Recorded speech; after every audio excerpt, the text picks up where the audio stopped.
Hello students, एक बार फिर से आपका अपने यूट्यूब चैनल में स्वागत है। इस वीडियो में हम लोग class 10th NCERT math exercise 4.2 का क्वेश्चन नंबर 4 को सॉल्व करने जा रहे हैं। वीडियो को बिना स्किप किए हुए लास्ट तक देखें। जैसा कि क्वेश्चन आपके डिस्प्ले में भी शो कर रहा है। क्वेश्चन पढ़ने से पहले आपसे एक रिक्वेस्ट है कि अगर आप इस चैनल पे न्यू हैं तो सबसे पहले आप चैनल को सब्सक्राइब करके बेल आइकन को दबा दीजिए ताकि आने वाला सभी यूजफुल वीडियोस का आपको नोटिफिकेशन मिल पाए। अगर वीडियो आपको पसंद आए तो वीडियो को आप लाइक जरूर कर दीजिएगा और ये वीडियो को अपने दोस्तों में शेयर भी कर दीजिए। तो चलिए हम लोग क्वेश्चन को पढ़ लेते हैं। जैसा कि क्वेश्चन आपको कह रहा है कि दो क्रमांक धनात्मक पूर्णांक ज्ञात कीजिए जिसके वर्गों का योग 365 है। तो क्वेश्चन आपका कह रहा है कि दो क्रमांक जो है धनात्मक पूर्णांक ज्ञात करना है आपको, जिसके वर्गों का योग आपको दिया हुआ है 365। तो सबसे पहले हम लोग यहाँ पे सॉल्यूशन लिखेंगे और उसके बाद फिर हम लोग एक एक करके सॉल्व कर लेंगे। तो सॉल्यूशन लिखने के बाद हम लोग यहाँ पे सबसे पहले मान लेंगे, क्योंकि दो क्रमांक के बारे में बात कर रहा है तो पहला क्रमांक हम लोग मान लेंगे। यहाँ पे माना पहली क्रमांक, यहाँ धनात्मक यूज कर रहा है इसीलिए हम लोग यहाँ पे धनात्मक भी लिखने वाले हैं। धनात्मक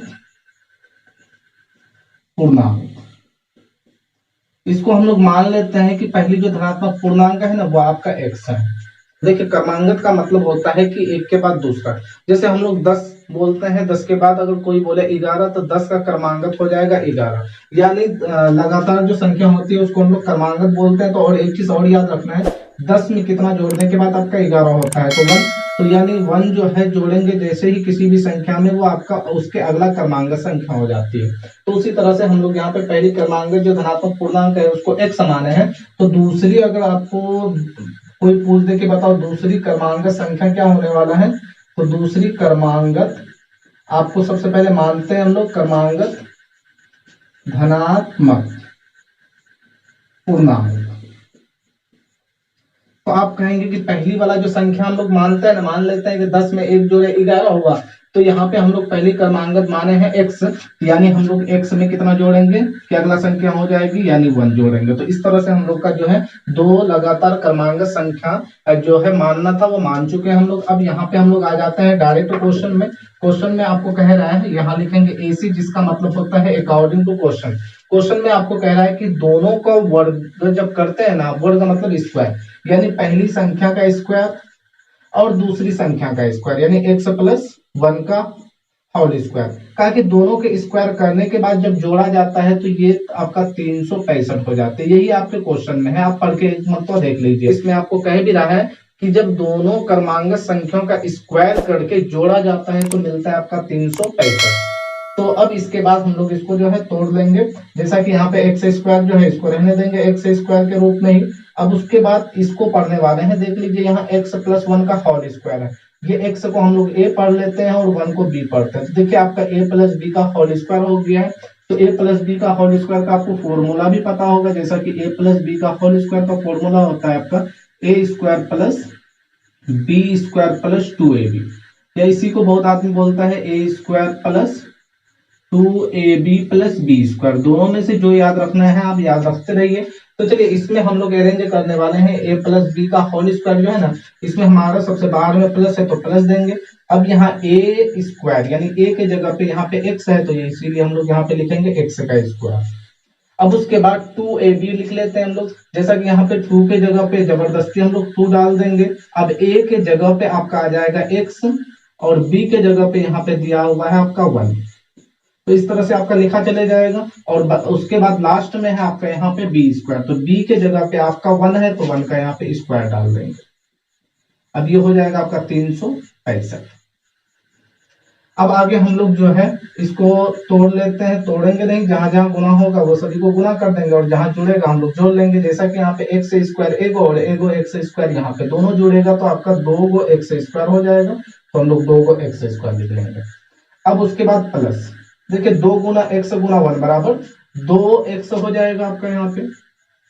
अब उसके बाद यहाँ पे 1 का स्क्वायर करेंगे तो 1 रह जाएगा। अब देखिए ये 365 बराबर के उस साइड से इस साइड लाएंगे तो आप जानते हैं साइड चेंज होता है तो साइन भी चेंज हो जाती है। तो यहाँ पे आपका हो जाएगा माइनस 365।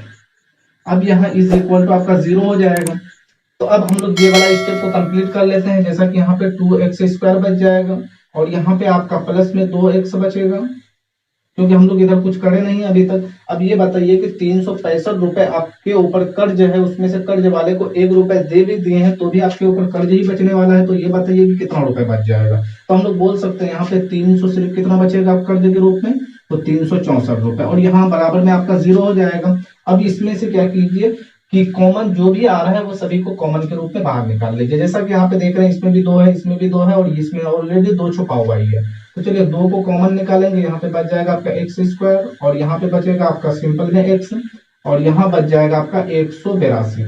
अब आपको चेक करना है कि कॉमन आप सही लिए हैं कि नहीं लिए हैं। तो अब इससे मल्टीप्लाई कीजिए और देखिए ऊपर वाला कंप्लीट आ रहा है कि नहीं, सेम टू सेम। देखिए 2 गुना एक्स स्क्वायर बराबर 2x² हो जाएगा, और यहाँ पे 2 गुना प्लस एक्स बराबर 2x, और ये इसके बाद 2 गुना माइनस 182 बराबर 364 हो जाएगा। तो देखिए बिल्कुल हम लोग जो है कॉमन सही लिए हैं। अब ये क्या कीजिए कि यहाँ पे 2 जो है ना गुना के रूप में है, क्योंकि ब्रैकेट से बाहर है, तो इसलिए ये इस साइड जाएगा तो ये बट्टे में आ जाएगा। तो अगला स्टेप हम लोग यहाँ पे लिख सकते हैं एक्स स्क्वायर प्लस एक्स और माइनस 182, और यहाँ इज इक्वल टू ये हो जाएगा 0/2, यानी 0 कुछ भी बराबर हो जाता है आपका 0, इसीलिए अगर ये वाला नहीं भी लिखेंगे तो भी कोई दिक्कत नहीं है। तो चलिए हम लोग इसको मिटा ही देते हैं, और अगर एक साथ एक लाइन में अगर डबल स्टेप करते हैं ना तो ये वाला आप सिंबल दे दीजिए।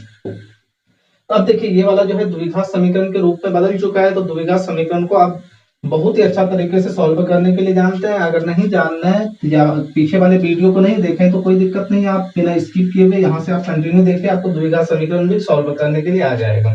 जैसा कि यहाँ पे एक्स स्क्वायर है ना, इससे पहले देखिए कितना है, जिसको हम लोग गुणांक बोलते हैं। तो एक्स स्क्वायर का गुणांक कुछ नहीं नजर आ रहा है, तो नहीं नजर आए फिर उस कंडीशन में हम लोग उसको 1 मानते हैं, तो जिसको हम लोग ए से इंडिकेट करते हैं। और यहाँ पे एक्स पे पावर कुछ नहीं है, जिसका गुणांक को हम लोग क्या बोलने वाले हैं यहाँ पे बी, यानी बी में भी आपका कुछ नहीं नजर आ रहा है, इसको हम लोग लिखेंगे यहाँ पे भी 1। अब उसके बाद सी के जगह पे आ जाते हैं, जो सी में आपका दिख रहा है माइनस 182, तो सी इज इक्वल टू 182 ही लिखेंगे, माइनस को रहने देते हैं। अब अगला स्टेप हम लोग को करना क्या होता है ना, ये a गुना सी कर लेते हैं, यानी a गुना अगर c करेंगे हम लोग तो ये हो जाएगा आपका 1 गुना 182। जब मल्टीप्लाई करते हैं तो ये 182 हो जाएगा। अब ये वाला जो दोनों का गुणनफल मिला है ना, इसको 2 भाग में बांट लीजिए आप, और इस हिसाब से बांटना है आपको ताकि ये आप घटाने के बाद या जोड़ने के बाद ये b के इक्वल आ जाए। यानी हम लोग 2 भाग में बांटेंगे और इसको इक्वल करना है b का जो है आपका यहाँ पे 1। तो चलिए 182 का बांटेंगे कैसे हम लोग, तो इसको अभाज्य गुणनखंडन करते हैं। तो सबसे पहले इसको 2 से देने वाले हम लोग, तो ये हो जाएगा आपका 91, और इसको फिर से हम लोग 7 से देंगे तो 13 7 91। अब इसी को जो है आप 2 भाग में गुना करके आप संख्या को लाइए। देखिए जैसे कि 7 दुनिया अगर 14 करता है तो 14 यहाँ लिख देते हैं, और यहाँ पे 13 बच जाएगा तो 13 लिखेंगे। हम लोग को लाना है आपका 1, तो 1 कैसे आएगा, देखिए यहाँ पे 14 में अगर 13 को घटा देते हैं तो बराबर में 1 आ जाएगा। ये चीज हम लोग को चाहिए था, तो इसी चीज को हम लोग यहाँ पे लिख लेंगे। तो सबसे पहले हम लोग यहाँ पे एक्स स्क्वायर को जैसा है वैसे रहने देंगे, और हम लोग जो है बी को ना तोड़ के लाए हैं ऐसे, तो यही बी के जगह पे वही सेम टू सेम लिखेंगे। पहले हम लोग का है यहाँ पे 14 प्लस में, तो 14 उसके साथ एक्स भी देंगे। अब उसके बाद आ जाता है माइनस में 13, तो 13 देंगे, लेकिन इसके साथ में भी आप एक्स लीजिएगा, और ये वाले को कुछ नहीं करना है, जैसा है वैसे रहने देंगे, और यहाँ इज इक्वल टू 0 हो जाएगा। देखिए ये स्टेप कंप्लीट होने के बाद इसमें करते क्या हम लोग कि डबल डबल हम लोग जोड़ा बना लेंगे। तो पहला वाला में सबसे पहले हम लोग कॉमन देखेंगे क्या ले सकते हैं। जैसा कि यहाँ पे देख रहे हैं एक्स स्क्वायर है और यहाँ पे भी एक्स है, इसमें 14 है इसमें नहीं है, तो हम लोग दोनों से एक्स निकाल सकते हैं। तो चलिए हम लोग एक्स कॉमन के रूप में निकाल लेते हैं। यहाँ पे बच जाएगा आपका सिंपल में एक्स, और यहाँ से एक्स तो बाहर निकल चुका है ना, यहाँ पे बच जाएगा आपका 14। और इसको एक मतलब सिर्फ चेक कर लीजिए, अगर ये सही कॉमन लिया चले गया ना तो दूसरा वाला में आपका झोल खत्म। तो इसको मल्टीप्लाई करके चेक करेंगे। देखिए x गुना x बराबर एक्स स्क्वायर, और 14 गुना x बराबर 14x, यानी बिल्कुल सही आया है। इसको गुना करने के बाद ये आना चाहिए था। अब इसमें भी कॉमन लेना है, लेकिन अब इसमें झोल नहीं बचा है। करना क्या है, ये जो ब्रैकेट के अंदर में है ना, इसके नीचे जस्ट लिख लीजिए वही same to same x plus 14।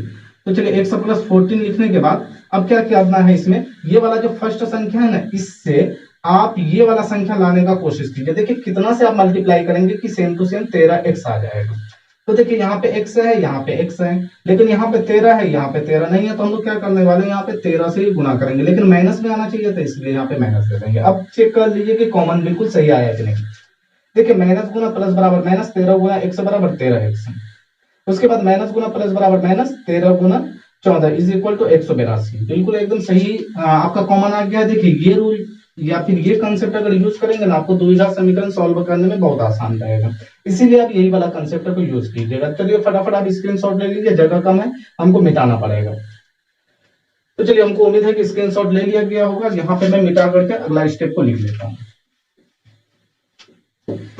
तो जैसा कि यहाँ पे हमारा जो कॉमन आया हुआ था इसमें हम लोग चेक करते हैं ये वाला ब्रैकेट और ये वाला ब्रैकेट दोनों सेम टू सेम है, इसीलिए हम लोग यहाँ पे करने वाले क्या है, जो सेम नजर आ रहा है ना इसको एज इट इज लिख लेंगे, यानी x प्लस 14 आपका दोनों में सेम है।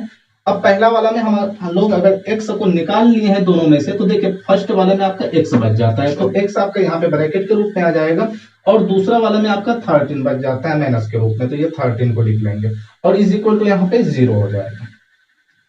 ठीक है, अब उसके बाद हम लोग करने वाले क्या है कि एक एक करके यहाँ पे बीच में लाइनिंग ड्रॉ कर दीजिए। लाइनिंग ड्रॉ करने के बाद आप एक बार इसको रख लीजिए यहाँ पे x प्लस 14 और ये वाले को बराबर के दूसरे साइड लेके चले जाइए। तो देखिए 0 के बट्टे में ये आ जाएगा क्योंकि ये गुना ये बराबर है ही है, यानी x प्लस 14 गुना x माइनस 13 बराबर 0।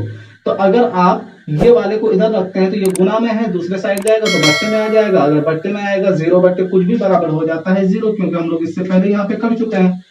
यहाँ देख लीजिए कॉमन लिए थे और अगला स्टेप में हम लोग ये 2 को खत्म कर दिए क्योंकि 0 होने वाला था, और इसको भी सेम टू सेम करेंगे x माइनस 13 और ये वाले को उस साइड लेके जाएंगे तो ये 0 के बट्टे में आ जाएगा, तो इसलिए ये 0 हो जाएगा।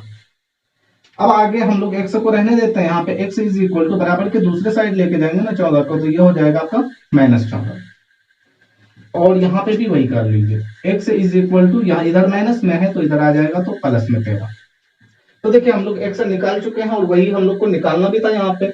तो इस तरह से हम लोग बोल सकते हैं कि पहली जो क्रमांक धनात्मक पूर्णांक माने थे ना वह x था, लेकिन यहाँ पे धनात्मक वर्ड यूज करे थे हम लोग, तो इसीलिए हमारा जो x का वैल्यू 2 निकला है ना उसमें हम लोग धनात्मक वाले को लेंगे, ऋणात्मक वाले को बिल्कुल भी नहीं लेंगे। तो यहाँ पे बोल सकते हैं हम लोग चूंकि x जो है ना बराबर नहीं होगा किसका, माइनस 14 का, तो इसीलिए x जो है बराबर हो जाएगी कितना का, आपका 13 का। तो इस तरह से हम लोग अतः करके लिख सकते हैं, अतः पहली क्रमांक धनात्मक पूर्णांक बराबर कितना है, x है, तो यहाँ पे लिख लेंगे अतः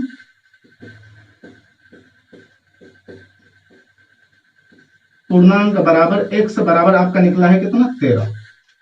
तो इस तरह से हम लोग लिख सकते हैं अतः पहली धनात्मक पूर्णांक बराबर, जिसको हम लोग माने हुए थे यहाँ पे x, जो x बराबर आपका 13 निकला है, और उसके बाद हम लोग लिखेंगे दूसरी धनात्मक पूर्णांक बराबर x प्लस 1। तो इस तरह से हम लोग फिर लिख सकते हैं दूसरी धनात्मक पूर्णांक। तो दूसरी धनात्मक पूर्णांक आप क्या माने हुए हैं ऊपर में देख लीजिए जाके फटाफट। तो यहाँ पे आपका x प्लस 1, तो यहाँ पे लिखेंगे हम लोग x प्लस 1, तो x की जगह पे x का वैल्यू रख देंगे, तो यहाँ पे आपका 13 हो जाएगा और यहाँ प्लस में है प्लस 1 बराबर यहाँ पे आ जाएगा आपका 14। तो इस तरह से हम लोग इस क्वेश्चन को बहुत इजी वे में सॉल्व कर सकते हैं। तो मुझे उम्मीद है कि आपको ये क्वेश्चन बहुत ही आसान तरीके से समझ में आ गया होगा। अगर आपको वीडियो पसंद आई है तो बिल्कुल वीडियो को आप लाइक कर दीजिए। अभी भी अगर आपने चैनल को सब्सक्राइब नहीं किया तो चैनल को सब्सक्राइब कर दीजिए। फटाफट आप अपने दोस्तों को ये वीडियो को शेयर कर दीजिए। तो दीजिए मुझे इजाजत, फिर मिलते हैं न्यू वीडियो में न्यू क्वेश्चन के साथ। तब तक के लिए बाय। हंसते रहिए, पढ़ते रहिए और आगे बढ़ते रहिए।